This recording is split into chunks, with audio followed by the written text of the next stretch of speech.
Hello everyone, welcome to this YouTube channel. इस video में हम साउदर्न ब्लॉटिंग के बारे में पढ़ेंगे। सो साउदर्न साउदर्न ब्लॉटिंग होता क्या है एक्चुअली में? देखिए, ब्लॉटिंग का मतलब अगर आप समझेंगे ऐसे, अगर इस कॉन्सेप्ट को आप समझना चाहते हो तो आपको इसे इस तरह से समझना पड़ेगा कि आपको इन्वॉल्व होना पड़ेगा। Like, right. देखिए, ये प्रोसेस बहुत ही इजी है, लेकिन बिकॉज स्टेप के बाद स्टेप हैं और वो स्टेप बहुत ही लॉजिकल है, लेकिन जब तक आप इन्वॉल्व नहीं होंगे तो आपको वो समझ नहीं आएगा कि why are we doing step. सिर्फ याद करने से कि क्या स्टेप हैं आगे, उससे कुछ नहीं होने वाला, फिर ये भूल भी सकता है। लेकिन जब आप ये सोच के चलेंगे that you are involve in the process, you are going to do something like southern blotting का क्या एम होता है? साउथर्न ब्लॉटिंग में हम क्या करते हैं कि एक स्पेसिफिक डीएनए सीक्वेंस है, स्पेसिफिक डीएनए सीक्वेंस। जैसे मान लो कि मैंने AGTAAGCATG, ये सीक्वेंस मुझे पता करना है कि ये ई कोलाई है, ई कोलाई का ये जीनोम है। मुझे बस ये फाइंड करना है कि इसके जीनोम में क्या ये सीक्वेंस है, क्या ये सीक्वेंस जो मैंने यहाँ पे लिखा है क्या ये ई कोलाई के जीनोम में है, ई कोलाई के डीएनए में है तो कहाँ है ना? ये मुझे फाइंड करना है। तो आप ये सोच के इस वीडियो को स्टार्ट कीजिए, ये सोच के इसको देखना शुरू करिए कि अब आप क्या करोगे। अब आप इस पूरे प्रोसेस में इस सीक्वेंस को इस ई कोलाई के जीनोम में फाइंड करोगे कि ये कहाँ पे है, तभी बात बनेगी, है ना? तो देखो, मेरा अब टारगेट क्या है, मुझे इस सीक्वेंस को लेके चलना है, मुझे इसके जीनोम को लेके चलना है बेसिकली, इसके डीएनए को लेके चलना है, और उस डीएनए में मुझे ये सीक्वेंस किसी तरह बस फाइंड करना है। ठीक है, तो इसी से स्टार्ट करते हैं।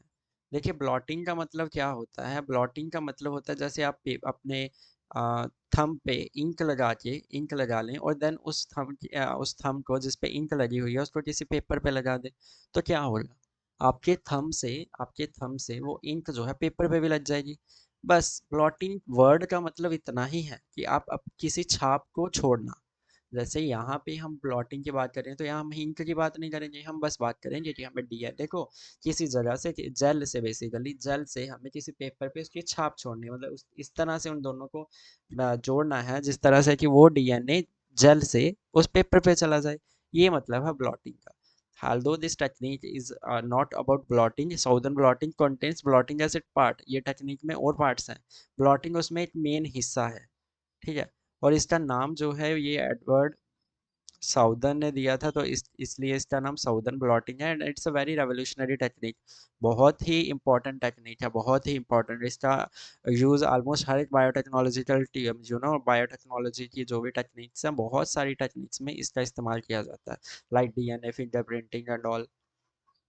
ओके, सो हम अब देखते हैं कि हम ब्लॉटिंग में क्या करें। ब्लॉटिंग का वही जो मैंने अभी बताया कि ब्लॉटिंग का उद्देश्य है कि हमें किसी स्पेसिफिक न्यूक्लियोटाइड सीक्वेंस जो कि AGA TC है जो भी है, उसको फाइंड करना है जिनोम में है कि नहीं। उसके लिए हम कुछ स्टेप्स में इसको डिवाइड करते हैं। सबसे पहले हम इसको रन करेंगे जेल पे, तो हमारा पहला प्रोसेस हो जाता है कि हम उसको जो डीएनए है उसकी इलेक्ट्रोफोरेसिस करेंगे। इलेक्ट्रोफोरेसिस करने के बाद ब्लॉटिंग होती है। ये स्टेप अभी तो ऐसे लगेगा कि याद करने वाले हैं, लेकिन जैसे जैसे हम आगे बढ़ेंगे तो आपको बहुत ही लॉजिकली समझ आएगा कि why is like this. Okay, blotting करने के बाद हम फिक्सेशन करेंगे, है ना? जो ब्लॉट करा है वो उड़ तो नहीं जाए ना, जो जोड़ के रखा है पेपर के साथ वो रहना चाहिए। फिर उसके बाद हम उसकी हाइब्रिडाइजेशन करेंगे। हाइब्रिडाइजेशन जैसे करेंगे वो देखते हैं। पांचवा, हम हाइब्रिडाइजेशन करने के बाद उसको ऑटो रेडियोग्राफी करेंगे, देखेंगे भी ना कहाँ पे है। सो ये सारे जो है, और फाइनली हमारा डिटेक्शन होता है। देखो, हम इसमें करेंगे क्या, इसका प्रिंसिपल क्या है, तो यहाँ पे देख लेते हैं इसका प्रिंसिपल क्या है। वाटसन एंड क्रिक नाम के बंदे थे जिन्होंने, वाटसन एंड क्रिक, बहुत ही फेमस इनका model, everyone knows, DNA right helical model, है ना?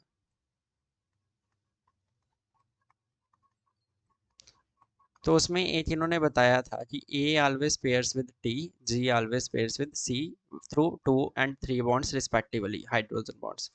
सो इससे इस जो प्रॉपर्टी है, लॉ ऑफ कम्प्लीमेंटरिटी कहते हैं इसको, इसका इस्तेमाल करते हैं। क्यों?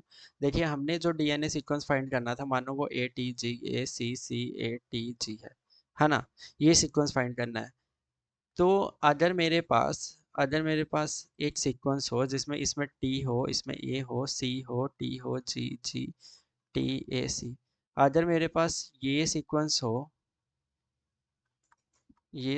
आई हैव, ओके, और इस सीक्वेंस को मैं किसी तरह पहचान लूँ, है ना, इस पे मैं रेडियो एक्टिविटी लगा दूँ, इस पे मैं रेडियो एक्टिविटी लगा दूँ, या इस पे कोई कलर फ्लोरोसेंट डाई, फ्लोरोसेंट का जीन कुछ भी लगा दूँ, अभी मैं रेडियो एक्टिविटी लगा रहा हूँ। इस पे मैंने रेडियो एक्टिव कुछ मतलब इसके जो कुछ एलिमेंट थे उसको मैंने रेडियो एक्टिव कर दिया। तो अगर ये जीनोम में होगा, अगर ये सीक्वेंस जीनोम में होगा, तो जब मैं ये सीक्वेंस इसमें डालूंगा तो इन दोनों के बीच में क्या बन जाएगा? इन सब के बीच में क्या बन जाएंगे? हाइड्रोजन बॉन्ड्स, है ना। इन सब के बीच में हाइड्रोजन बॉन्ड्स बन जाएंगे, और बाद में जब मैं इसको विजुअलाइज करूंगा तो मुझे क्या मिलेगा? विजुअलाइज करने के बाद मुझे ये दिखाई दे जाएगा, है ना। ये दिखाई दे जाएगा तो जहाँ ये होगा वहाँ ये भी तो होगा। क्या समझ रहे? हमने ये सीक्वेंस लिया, हमें हमें ये सीक्वेंस फाइंड करना है जो ब्लू में मैंने बनाया है। तो लॉ ऑफ कम्प्लीमेंटरिटी का इस्तेमाल करेंगे। क्यों? क्योंकि मुझे इसके ये सीक्वेंस मुझे पता है मैंने क्या ढूंढना है, ऐसा नहीं हवा में बना रहा हूँ। मुझे पता है कि मुझे ये सीक्वेंस ही ढूंढना है। तो मैं उसके कंप्लीमेंट्री न्यूक्लियोटाइड्स को लेके एक ऐसा सीक्वेंस बनाऊंगा जो कि इसके कंप्लीमेंट्री हो, है ना, ये कंप्लीमेंट्री है। तो जब मैं उसको अलाउ करूंगा कि तू डीएनए पे जा, जैसे ब्लू वाला डीएनए है, तो भाई डीएनए पे जा और तू डीएनए पे जाके बाइंड कर। तो जैसे यहाँ पे अगर कहीं पे ये सीक्वेंस यहाँ पे इसका कंप्लीमेंट्री है और ये जहाँ पे बाइंड कर देता है, तो ये यहाँ से कुछ सिग्नल भेजेगा, मैं उस सिग्नल को पहचानूंगा और मुझे पता चल जाएगा कि ये डीएनए जो है उसका ये जो स्पेसिफिक सीक्वेंस है वो यहाँ पे प्रेजेंट है। ये इसका प्रिंसिपल है। अब ये कैसे पता चलता है? तो उसके लिए स्टेप्स हैं, और ये जो स्टेप्स मैंने यहाँ पे लिखे, अब इन स्टेप्स को करते हैं। सो बेसिकली इस principle is based on law of complementary that was given by Watson and Crick in their model of a DNA right helical model. In this particular case we will take some sequences which will be complementary to that we have to find, that specific sequence that we have to find, उसका complementary हम लेंगे, and we allow it to hybridize with the DNA. Where it hybridizes, that site contains our specific sequence. ये इसका principal है। अब पहली बात कर लेते हैं इलेक्ट्रोफोरेसिस की। इलेक्ट्रोफोरेसिस का मतलब क्या होता है? हम क्या करेंगे, ये देखो ये पूरा जीनोम है उसका, ये पूरा जीनोम है। इस जीनोम को पहले हम ऐसे छोटे छोटे फ्रेगमेंट में डिवाइड करेंगे। क्यों डिवाइड करना है ये बताइए? ये इसलिए डिवाइड करना है, जैसे मैं आपको बोल लूँ कि किचन में बादाम पड़े हुए हैं, ठीक है, और मैं एक तरफ आपको बोलूँ कि किचन में जो सेकंड नंबर पे ड्रॉर है उसमें बादाम पड़े हैं, तो आप किस में इजीली डिटेक्ट कर पाओगे कि बादाम है? किचन में या किचन उस ड्रॉर में? ड्रॉर में ना। तो अगर मैं पूरे जिनोम की बात कर लूँ, मुझे पता तो चल ही जाएगा ना एंड में कहाँ कि इसमें है कि नहीं है, प्रेजेंस तो पता चल ही जाएगी मुझे। लेकिन प्रेजेंस कहाँ पे है वो यहाँ पे फाइंड करना बहुत डिफिकल्ट है। लेकिन अगर मैंने इसको इस तरह से सजा के रखा हुआ है अलग अलग सीक्वेंस में और मुझे पता चल जाता है कि इसमें है, तो मैं इसको सीधा यूज़ करूँगा और इसमें से अपना जो सीक्वेंस है वो निकाल लूँगा, है ना। तो इसलिए पहला स्टेप होता है इलेक्ट्रोफोरेसिस। ये ये जो पिक्चर है इसमें यही दिखाया गया है कि A binds with T through two double bonds G3, ये मतलब वही लॉ ऑफ कॉम्प्लीमेंट्री का या वाटसन एंड crick मॉडल का डायग्राम बना रखा है। So the first step is, यहाँ पे आते हैं। So the first step is electrophoresis. मैंने क्या किया, मैंने उस जीनोम को उसमें ऐड करे रिस्ट्रिक्शन एंजाइम्स डाल के मैंने उसको, यहाँ तो डीएनए लैडर रहता है ज़्यादातर, कितने साइज़ का है जब पता करना है, मे बी वी विल, हम यूज़ कर भी सकते हैं नहीं भी कर सकते, इसका सच यहाँ पे वैसा कोई सिग्निफिकेंस नहीं, but we sometimes use it. So DNA ladder लगा लो, ये हमें बता रहा है कि ये 10 या 20 का साइज़ है, या 20 का, ये 30 का, ये 40 का, इस तरह से बता रहा है। यहाँ पे मैं क्या करूँगा, यहाँ पे मैं अपने जीनोम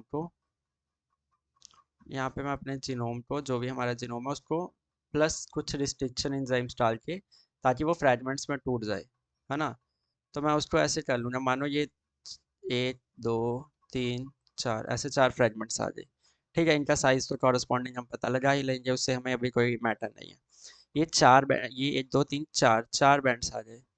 देखो पहले हम अगर फाइंड करते पूरे जीनोम में तो कितना बड़ा था, लेकिन अब चार बैंड्स में ही हमें पता चल जाएगा, इनमें से किसी एक में होगी तो हम इजीली वो आइडेंटिफाई कर लेंगे। अब जो दूसरा स्टेप है, अब हमने डीएनए को मतलब डाइजेस्ट करके अलग अलग हिस्सों में बांट लिया। दूसरा स्टेप जो है दैट इज ब्लॉटिंग।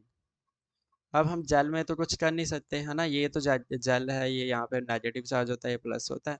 ये जेल तो रन कर रही है, जेल में तो हम कुछ नहीं कर सकते, तो हम इस जेल में से इस डीएनए को जेल से पेपर पे ट्रांसफर करना होगा, है ना। उसको बोलते हैं ब्लॉटिंग। ब्लॉटिंग में क्या करूँगा, अगर ये हमारी जेल है, अगर ये हमारी जेल है और इस जेल पे इस तरह से मेरा ये डीएनए बटा हुआ है ना, इसके ऊपर मैं कुछ पेपर रख दूंगा, इसके ऊपर मैं पेपर रख दूंगा इस तरह से। ये मेरा ब्लॉटिंग पेपर है, ये ब्लॉटिंग पेपर है इस तरह से, है ना। मैं बिल्कुल सेम साइज का, जैसा जितना साइज इसका है सेम इसके ऊपर इस तरह से इसके ऊपर रख दूंगा। जैसे एक एक नोटबुक के दो पेजेस को आज एक ऊपर दूसरे के ऊपर रख दो, तो वो दोनों क्या हो जाएंगे, बिल्कुल बराबर हो जाएंगे, और जहाँ पे उसकी लाइन होगी वो वाली लाइन जो बीच में रूल्स होते हैं, सेम उसी पे दूसरी लाइंस आ जाएगी, है ना। सेम यहाँ पे।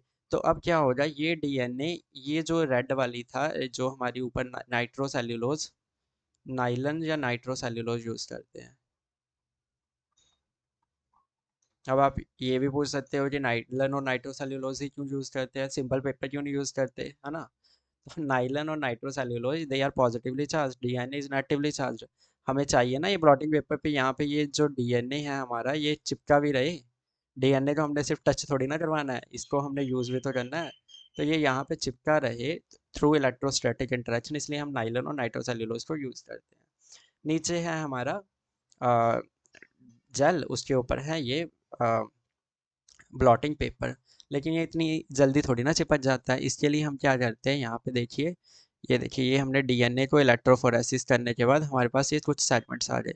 ये इस तरह से कुछ अरेंजमेंट रहता है, इस अरेंजमेंट को देखेंगे तो हमें सबसे पहले नीचे तो ये जेल है जिसमें हमने जेल, सॉरी, नीचे हमारा ये एक फ्लास्क है, जैसे खाली डब्बा होता है ना, ये खाली डब्बा है, खाली डब्बा है। खाली डब्बे में हमने बफर भर रखा है, बफर भर रखा है। बफर के ऊपर ये जो ब्लू वाला है, ये हमने थोड़ा सा ग्लास, मतलब ग्लास क्यों, क्योंकि अगर हम सीधा ही नहीं, ये तो जल लिया है, नहीं सीधा ग्लास रखते हैं। ग्लास इसलिए रखते हैं कि वो जल बीच में बिल्कुल डिजोल्व ना हो जाए, सॉलिड सपोर्ट देते हैं ना, सॉलिड सपोर्ट दे दी हमने कोई। फिर उसके बाद हम क्या करेंगे, इसके ऊपर ये जेल सी है, ये जेल जो एग्रोस जेल, जिसमें हमने डीएनए को इस तरह से, जिसमें हमारा डीएनए डिवाइडेड था, ठीक है।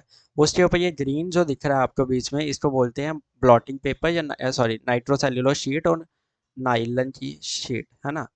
उसके ऊपर हम क्या रखते हैं, उसके ऊपर हम रख देते हैं बहुत सारे ब्लॉटिंग पेपर। इससे क्या होगा, यहाँ पे जो स्पंज रखे हैं ना इन्होंने, यहाँ स्पंज भी रख देते हैं कभी कभी, और ब्लॉटिंग पेपर ज़्यादातर रखते हैं। ब्लॉटिंग पेपर ऊपर भी रखते हैं नीचे भी रखते हैं, लेकिन फ़र्क क्या होता है, दोनों ही वेटेड होते हैं। लेकिन फ़र्क बस इतना होता है कि जो नीचे है, नीचे सॉल्यूशन है, ऊपर हवा है ना। तो नीचे पानी है, ऊपर हवा है। इस केस में क्या होता है कि ये देखो, जैसे मैं ये आपको यहाँ पे दिखा देता हूँ, ये हमारी जेल है जिसके ऊपर डीएनए होगा, और ये जेल के ऊपर हमारी नाइट्रोसेल्युलोज शीट है। ये दोनों बिल्कुल साथ में जुड़े हैं, तो ये जेल का जो डीएनए है ये इस तरह से ऊपर जाएगा। लेकिन इसको ऊपर जाने में कोई हेल्प भी तो चाहिए ना, इसलिए हम क्या करते हैं, इसको बफर में रखते हैं। इसको मैंने रखा हुआ है बफर में। नीचे है पानी, है ना, और ऊपर और नीचे दोनों क्या है, यहाँ पे है ब्लॉटिंग पेपर, बहुत सारे ब्लॉटिंग पेपर, यहाँ भी ब्लॉटिंग पेपर है। अब क्या होता है, क्योंकि पानी नीचे ज़्यादा है, नीचे हाइड्रोस्टेटिक प्रेशर ज़्यादा होता है पानी का, और पानी के हाइड्रोस्टेटिक प्रेशर ज़्यादा होने की वजह से क्या होता है कि ये जो बफर है ये ऊपर को रन करता है। क्योंकि यहाँ पे पानी का पोटेंशियल कम होगा, पानी है ही नहीं, ऊपर हवा है ना, तो हाइड्रोस्टेटिक पोटेंशियल क्या ही होगा, कम होगा, लेस होगा, जो थोड़ा बहुत इसमें पानी है बस ये ब्लॉटिंग पेपर में उसका होगा। तो ये पानी जो है हाई हाइड्रोस्टैटिक प्रेशर से लो में जाता है, जैसे ये ऊपर जाता है तो इसके साथ साथ ये जो जेल पे डीएनए है ये डीएनए भी ऊपर जाके ब्लॉटिंग पेपर पे चिपक जाता है। तो बेसिकली मेरा मतलब ये था कि हमने ये सेटअप क्यों करा, अदरवाइज तो इससे इतना समझ लो कि हमने ब्लॉटिंग पेपर को जेल पे हमने जेल में जेल को एक बफर सोल्यूशन में डाला, उसके ऊपर ब्लॉटिंग पेपर, उसके ऊपर नाइलॉन शीट डाली, उसके ऊपर ब्लॉटिंग पेपर डाले। और क्योंकि पानी कैपिलरी एक्शन से पानी ऊपर जाता है थ्रू दोज ब्लॉटिंग पेपर्स, तो वो अपने साथ साथ डीएनए को लेके जाता है। डीएनए जब नाइलन से टच होता है तो नाइलन पे जाके चिपक जाता है, बस इतना काम है। इसको हम ओवरनाइट छोड़ देते हैं, ये इतनी जल्दी नहीं होता, ओवरनाइट छोड़ देते हैं। फिर उसके बाद जब हम इसको हटाते हैं तो ये नाइलन शीट है, हमें दिखता नहीं है जिसके ऊपर है डीएनए, पर इसके ऊपर डीएनए होता है, देखना हमने एंड में है कहाँ पे है ना।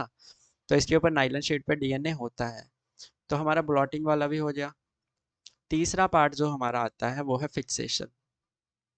देखो भैया नाइलन शीट पे,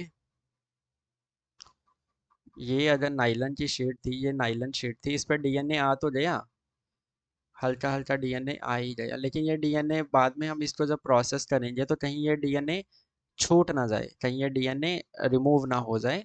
उसके लिए हम क्या करेंगे, पहले इसको फिक्स करेंगे कि भाई तू अब इससे जुड़ जा, क्रॉस लिंकिंग बनाते हैं हम इसकी। क्रॉस लिंक्स बना के इसको इतनी टाइटली बाउंड कर लेते हैं जैसे फेविकोल का जोड़, तो वैसा जोड़ कर लेते हैं डीएनए का, ताकि डीएनए यहाँ से हटे ना। तो उसके लिए हम क्या करते हैं, ये ओवन है, ये ओवन नहीं है एक्चुअली, ये तो यूवी ट्रांस इल्यूमिनेटर है। या तो हम इसको बेक कर देंगे, जैसे पिज़्ज़ा बेक करते हैं ओवन में, वैसे भी फिक्स हो जाता है। या तो हम इसको यूवी ट्रांस इल्यूमिनेटर में कर लेते हैं जिससे क्रॉस लिंकिंग बनती है और वो डीएनए वहाँ पे जाके चिपक जाता है। लॉजिकल।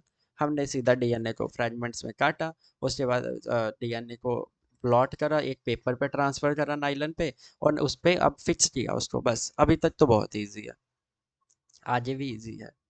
अब देखो मुझे क्या करना है,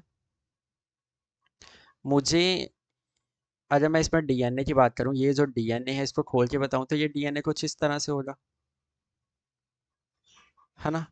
डबल बॉन्ड्स, ये मतलब एक स्ट्रैंड ये होगी, एक स्ट्रैंड ये होगी। लेकिन मुझे अगर अपनी अपना वो स्पेसिफिक सीक्वेंस फाइंड करना है तो मुझे चाहिए कि ये इस तरह से हो, है ना। तभी तो कोई एक, तभी तो कोई और न्यूक्लियोटाइड सीक्वेंस जो इसकी कंप्लीमेंट्री होगी, तभी तो वो यहाँ आके बाइंड कर पाएगी। अगर ये ऑलरेडी दो डबल स्टैंडर्ड है तो यहाँ पे कैसे वो बाइंड कर पाएगी, है ना। यहाँ पे तो जैसे ये इस केस में आएगी तो यहाँ से तो ये हट जाएगी, यहाँ पे ये बाइंड ही नहीं हो पाएगी। तो इसलिए हमें इसको सिंगल स्टैंड बनाना पड़ेगा। सिंगल स्टैंड बनाने के लिए हम क्या करते हैं, इसको NaOH, सोडियम हाइड्रोक्साइड, इसकी ये OH, ये OH नेगेटिव आइंस देता है। OH नेगेटिव आइंस की वजह से ये जो डीएनए स्ट्रैंड्स डबल स्टैंडर्ड होते हैं ये सिंगल स्टैंड में ब्रेक हो जाते हैं।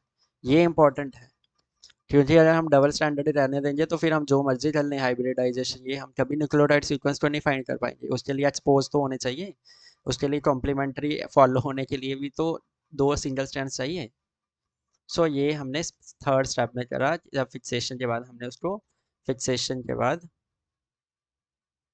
हमने उसको NaOH में डाल दिया, एक बीकर लिया, उस बीकर में इस तरह से बीकर लिया, इस बीकर को भर दिया NaOH के साथ, इसमें हमने अपना नाइलन शीट डाल दिया, इसमें इस तरह से नाइलन शीट डाल दिया, और इसको एक मशीन पे रख देते हैं जिसका नाम होता है शेकर। इस पे धीरे धीरे धीरे धीरे ऐसे रोटेट होता रहता है, रोटेट होता रहता है, सो दैट कि वो अच्छी तरह से सारी डबल स्टैंड जो है वो सिंगल स्टैंड हो जाए। अभी तक समझ आया। अब हम आगे बात करते हैं कि अब हमें क्या करना है, फोर्थ स्टेप।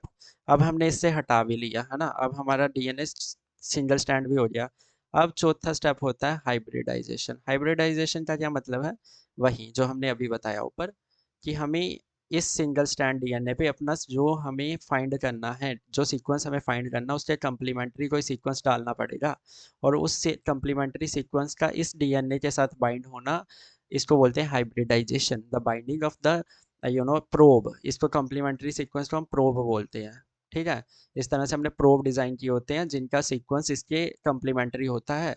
तो प्रोब का बाइंड होना डीएनए के सिंगल स्ट्रैंड से, उसको हम हाइब्रिडाइजेशन बोलते हैं।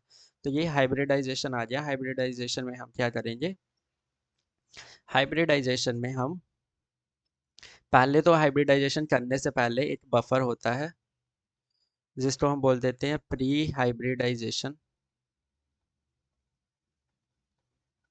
बफर। ठीक है, प्री हाइब्रिडाइजेशन बफर क्या, ये बॉटल देख रहे हो, यहाँ कहीं पे बॉटल थी, हाँ, ये बॉटल्स देख रहे हो, इस बॉटल्स में हम ऐसे बफर भर देते हैं। और जो हमारी शीट थी ना, जो हमारी नाइलन की शीट थी जिस पर डीएनए लगा होगा, जो हमें अभी तक दिख नहीं रहा है बट लगा हुआ है, उसको हम ऐसे फोल्ड कर लेते हैं, जैसे हम टेलीस्कोप बनाना चाहें पेपर से, है ना, तो इस तरह से हम इसको फोल्ड कर लेते हैं। और इसको फोल्ड करके इसके बीच में सीधा सीधा ऐसे रख लेते हैं और इसमें डाल देते हैं बफर। ये जो बफर है प्री हाइब्रिडाइजेशन बफर बोलते हैं। प्री हाइब्रिडाइजेशन बफर का क्या काम है कि अब जो डीएनए हम बाइंड करेंगे, वो डीएनए सिर्फ वहीं पे बाइंड करे जहाँ पे उसका कॉम्प्लीमेंट्री सीक्वेंस है, ऐसे नहीं वो डीएनए, क्योंकि देखो हम क्या AGTACCAG, इस अगर मान लो ये हमारा प्रोब है, मान लो ये हमारा प्रोब है, तो कहीं कहीं पे ऐसा भी होता है ना कि टी को ए मिल गया और सी को जी मिल गया, बाकी सीक्वेंस चाहे सेम नहीं है तो यहाँ पे कुछ बॉन्ड बन जाए, तो वो भी चिपका रहेगा। इसको प्रिवेंट करने के लिए ये बफर होते हैं, प्री हाइब्रिडाइजेशन, हाइब्रिडाइजेशन और पोस्ट, ये तीनों समझ लो यहीं पे। ये बफर क्या करते हैं, ये बफर ऐसी बाइंडिंग्स को हटा देते हैं, सिर्फ वही बाइंड करेगा जिसकी बाइंडिंग इस तरह से होगी, जिसकी बाइंडिंग इस तरह से होगी, जो सिर्फ इस तरह से बाइंड है, सिर्फ वही ये प्रोब है ऊपर वाला, और ये नीचे वाला डीएनए है जो हमारा जीनोम का इकोलाई के जो भी हमने लिया। तो ये वाली जो बाइंडिंग्स हैं जो ऐसे ही हैं, प्रॉपर नहीं है, इन सबको हटाने का काम करते हैं ये तीनों buffer, pre hybridisation buffer, post hybridisation buffer और हाइब्रिडाइजेशन बफर। इनकी तो इनमें एक इंपॉर्टेंट कंपोनेंट होता है सैल्मन के sperm, salmon sperm DNA, sorry, ये डीएनए का काम ही यही होता है कि जो ऐसे छोटा मोटा पहले तो ब्लॉक कर देता है वो एरिया जिस पे डीएनए बाइंड नहीं हुआ है, ताकि उस पर कोई और डीएनए बाइंड ना हो, मतलब ये प्रोब एक बार हमारा ऐड हो गया इस पूरे डीएनए में, तो इस जगह पे क्योंकि प्रोब बाइंड नहीं हुआ है पर यहाँ भी सीक्वेंस है, तो यहाँ पे इसको ये वो क्या करेगा, ब्लॉक कर देगा, ताकि सिर्फ हमारी रेजोल्यूशन ज़्यादा अच्छा हो। अगर यहाँ भी कुछ बाइंड हो जाए, यहाँ भी कुछ बाइंड हो जाए, थोड़ा बहुत कुछ रह गया, तो हमारी वो जो, या यहाँ भी सीधा ही न्यूक्लियोटाइड एक्सपोज हो जाए तो हमारा रेजोल्यूशन हमें दिखने में आसानी नहीं होती। तो सैल्मन स्पर्म डीएनए का यही काम है, टू ब्लॉक द अनवांटेड और अनस्पेसिफिक हाइब्रिडाइजेशन। ओके, सो इस तरह से ये हाइब्रिडाइजेशन इन बोतल्स में हम डालते हैं, एक बार पहले डालेंगे प्री हाइब्रिडाइजेशन बफर, फिर बाहर निकालेंगे, फिर हम हाइब्रिडाइजेशन बफर डालेंगे। अब जब हम हाइब्रिडाइजेशन बफर डालेंगे, मानो इसमें मैंने हाइब्रिडाइजेशन बफर, हाइब्रिडाइजेशन का मतलब ही क्या है, हाइब्रिडाइजेशन का मतलब ही यही है कि इसमें वो डीएनए पड़ा हुआ है जो कि उसका कम्प्लीमेंट्री है, इसमें मैं वो डीएनए भी डाल दूंगा,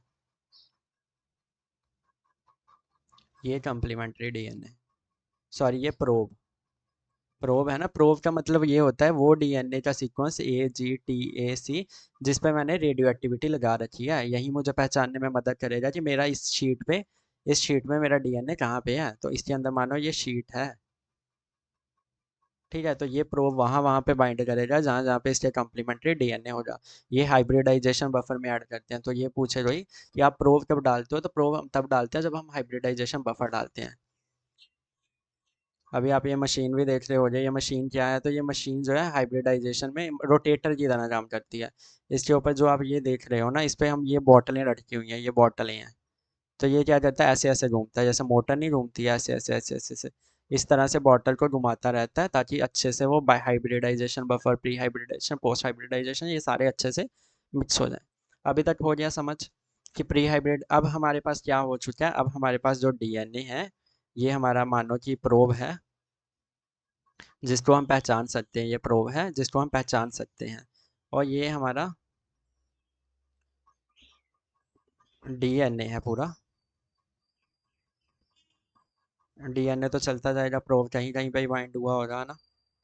अब हमारे पास ये कंडीशन आ गई, अब हमें ये प्रोब जो है, ये प्रोब मिल चुका है, अब बस हमें क्या करना, अब हमें बस पता चल गया कि डीएनए में है कि नहीं, अब हमें बस इस प्रोब को पहचानना है, इस प्रोब को डिटेक्ट करना है।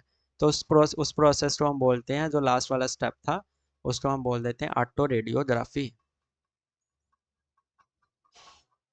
ऑटो रेडियोग्राफी का क्या मतलब है कि ये प्रोब जो है, ये प्रोब की मदद से हमें इसको पहचानना है कि प्रोब कहाँ पे है पूरे डीएनए में। तो हम क्या करते हैं, हमने अगर इसको रेडियो एक्टिव माना होता है, ये रेडियो एक्टिव होते हैं ना आइंस। बेसिकली जब हम डीएनए की बात करते हैं तो डीएनए में ऐसे जो बेसिक यूनिट है न्यूक्लियोटाइड का वो इस तरह से होता है ना। फिर यहाँ पे एक और शुगर ऐड हुआ होता है, फिर यहाँ पे ओ पी, ये ऐसा कुछ होता है ना। इस तरह से बहुत सारे शुगर ऐड हुए होते हैं मान लो। तो हम इसके फॉस्फेट को रेडियो एक्टिव कर देते हैं, फॉस्फेट जो है वो रेडियो एक्टिव लेते हैं। तो ये जो सारे हमारे प्रोब में न्यूक्लियोटाइड हैं, इसके सारे फॉस्फेट रेडियो एक्टिव हैं। अब हमें बस इसको पहचानने के लिए हम क्या करते हैं, यहाँ कहीं इमेज होगी,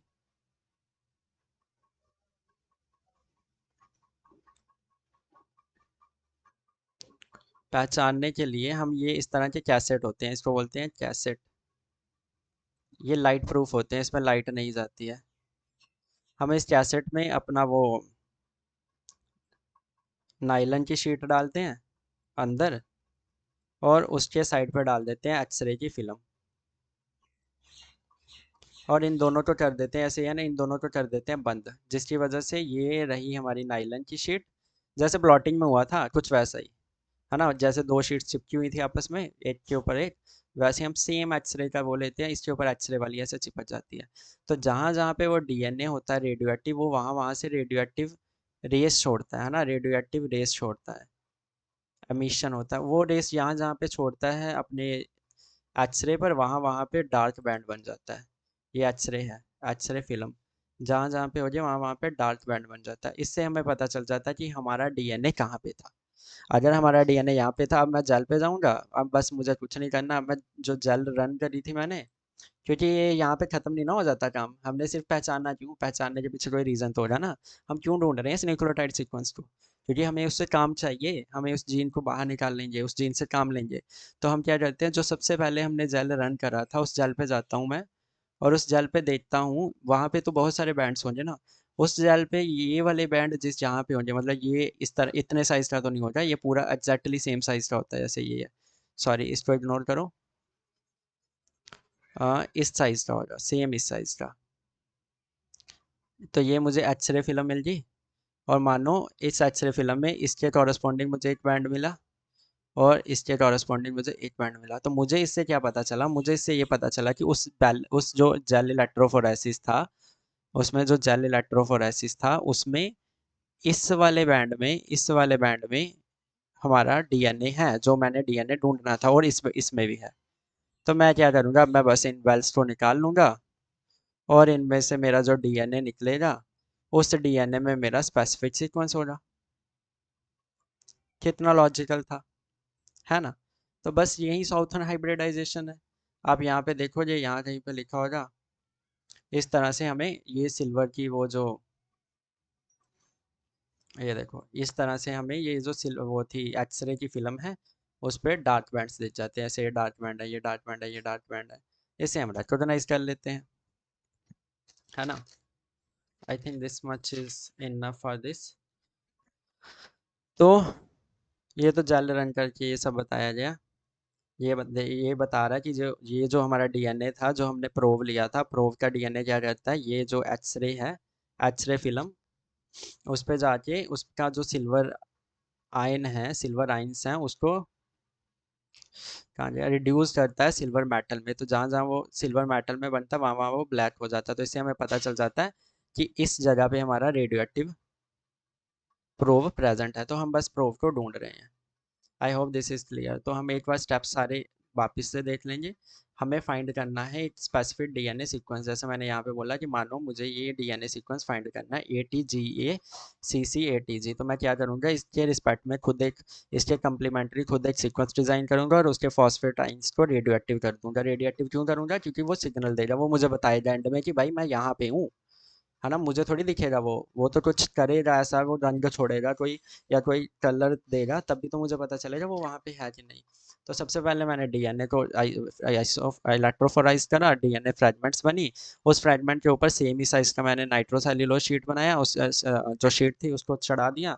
उस शीट के देन मैंने उसको वो अपरेटस जो बताया था उसको सेटअप करा, तो उसकी वजह से जो डीएनए है वो नाइट्रोसेल्युलोज शीट के उस ऊपर की तरफ रन करता है बफर, और वो अपने साथ डीएनए को ले जाता है। DNA binds to nylon sheet.